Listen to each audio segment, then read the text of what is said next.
awesome artists. Today we're going to talk about something called observational drawing. Now, what in the world is that? What? Observational drawing is very simple. It's just drawing what you see as closely to life as possible. It's sort of like drawing with your eyes instead of just drawing through your brain or what you think something should look like. It teaches you how to see, because when you do observational drawing, you look a little bit more closely than you normally would. Observational drawing is a great way to sharpen your drawing skills, because I've always believed that drawing is just like handwriting. You can learn to draw by practicing, just like the more you practice your handwriting, the better it gets. Sometimes art is not necessarily about the outcome, it's what you learn from art, and it's about the process. So here's what you're going to do. You are going to go outside. You are going to find some leaves. Now, don't pick out boring leaves. You are going to pick out some really cool, interesting leaves. Maybe like some that have a little bit of a design or a texture. You could pick out something with a totally different shape. There's another one with a different color. And if you want to, you could even pick up something like a stick, maybe a simple one.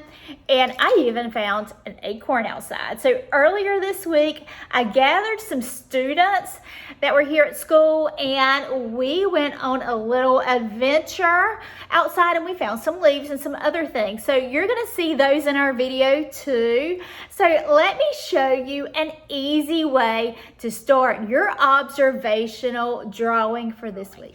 The first thing that you need to do is go outside and find some leaves. Now, when you're looking for leaves, make sure that you pick out some interesting leaves. Some with maybe some different colors. This has a little bit of green and brown on it. This is a different one with the red, that dark red, and the brown. So you're looking for some variety, some different shapes, maybe even some leaves that have rips, or leaves that have bug bites. Any of that will make it more interesting. So let's do our observational drawing. Now I'm going to begin by using a pencil, and I'm going to pick out one interesting leaf. Now, you don't have to draw everything that you pick out. You're going to choose whatever you like the best. You have to do at least one leaf, but if you would like to do more, you could. Now, some people, when they're doing observational drawings, like to just draw what they see. You could actually put your leaf on a table and you could draw it just as you see it. That's probably a little bit harder. If you're not sure where to start, an easy way to begin your drawing is to put it on your paper and trace around it. Now, if I choose to do this, I don't have to trace it perfectly. I just want to get the same shape. So if my leaf bumps along or curls, I'm going to do the same thing when I trace it. I'm going to even include this little tear on the leaf. Now, when you get to your stem, it's probably going to be easier just to draw it, because if you try to trace that, it's going to be way too fat. Now I'm just going to do one leaf for you today, and I'm going to use watercolors. Now you may be able to, you can use whatever you have at your house. You may choose colored pencils, or you may even use crayons. Anything will work. Now, my second step, once I have the outline done, I need to darken my edges. Now, if you're gonna use colored pencils or crayons, a washable marker is fine, but today, since I'm planning on using watercolors for mine, I'm gonna use a permanent marker. Just make sure you're very careful with it. Now, the reason that I use a permanent marker when I use paint is so that my lines don't run when I add the watery paint to it. So I'm gonna trace it. It doesn't have to be anything that's perfect. An observational drawing is not perfect. And remember, there's no right or wrong, because you're drawing what you see and only what you see. Once I have my outline done, I'm going to carefully examine the veins in my leaf. I see that I have a big one that goes down the middle, and there's some smaller ones that slant outwards. Now they're not going straight across, they're sort of going down towards the point of my leaf. So I'm going to draw those things next. Now from where I'm sitting, it looks like it curves a little bit. It's not a perfect straight line. Remember when we did our pumpkins, we said that curved lines make things look more realistic and more rounded. Flat lines seem to look more cartoonish and flatten it out.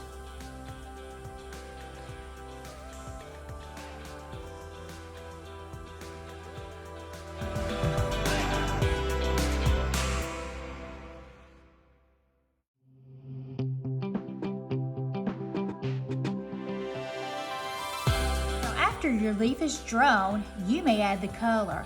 So notice the colors that you see. One thing you don't want to do is color it the whole color with just one boring color, because there are actually many colors on this leaf.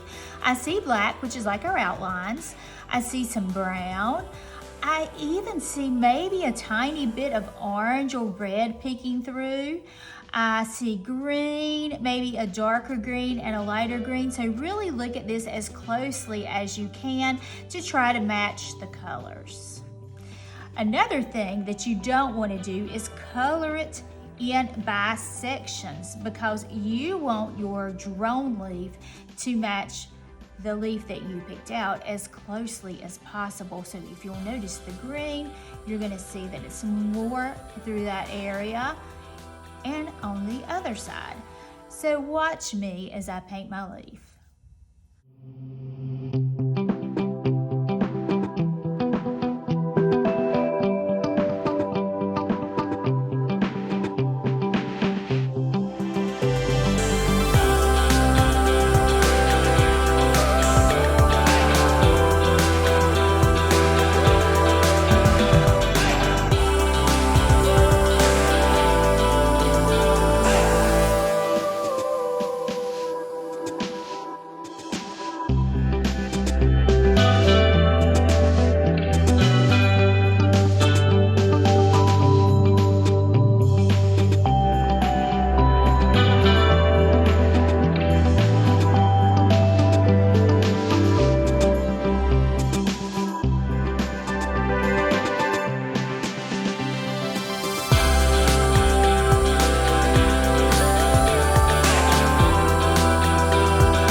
Next, I'm going to add a shadow to my leaf. Adding a shadow is going to make it appear as if it's popping off the paper, almost like it's falling down onto the paper even. Now, when I draw a shadow, I want to use maybe black, but I want it to be much lighter than what I used on my leaf, because a shadow should be very light. If you're using colored pencils or crayons, make sure that you don't press down very hard.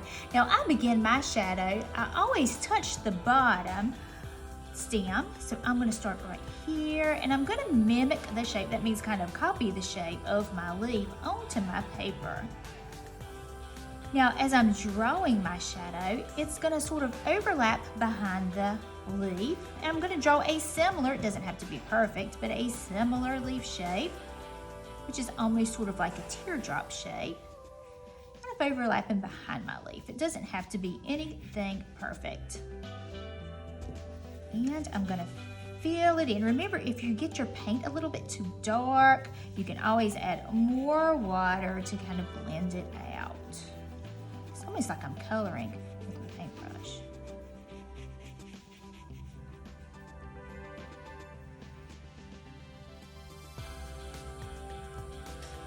And so there you have your realistic observational leaf drawing. Now here is another one that I painted also a little bit earlier in the week. And because my leaf had spots, I added some dots of paint. And this is one that I did in colored pencil. Also adding my shadows on this one. I added some of the extra things I found, such as a branch or a stick and an acorn. So feel free to try out some of those different things too. And I look forward to seeing your observational drawing.